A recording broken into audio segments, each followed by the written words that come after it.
السلام عليكم، حياكم الله. صلينا على رسول الله عليه أفضل الصلاة والسلام. يا جماعة، وصلنا إلى مرحلة سيئة للغاية تماما. أصبح اللصوص في اليمن مستعدين لارتكاب أبشع الجرائم لكي ينهبوا مبلغ مالي.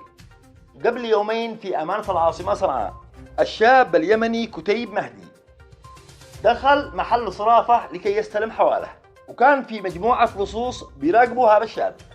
وعندما خرج هذا الشاب حتى وصل إلى نفق جولة عمران، وطبعا هو فوق حقها المتر، وهؤلاء المجرمين أيضا استأجروا لهم متر ويسحبوا عليه المبلغ المالي ويقتلب بالمتر حقه وهو بيسوق الدراجة النارية، وجاء راسه في الأرض مما أدى إلى وفاته.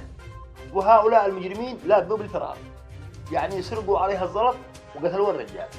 ما عبش أمان أن ما سرت وأن ما جيت.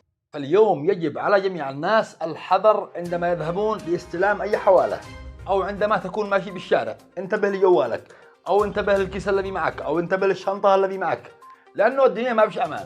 وعندما بتستلم حوالة، أول شيء راقب الشارع، ابصر حد وراك، حد جنبك، حد بيبصرك، حد بيراقبك، لأنه ما بش أمان. ما بالله يبزوا عليك حاجة ولا يقتلوك لكي يشلحوك ما معك من مبلغ مالي.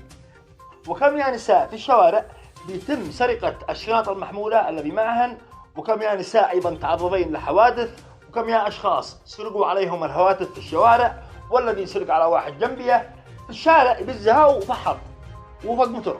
فوصل اليمن إلى مرحلة سيئة للغاية، حتى أن اللصوص والمجرمين بيراقبوا الآن أماكن الصرافة، يجلسوا بعده يتعقبوه حتى يسرقوا عليه المبلغ المالي الذي حصل عليه من الصرافة.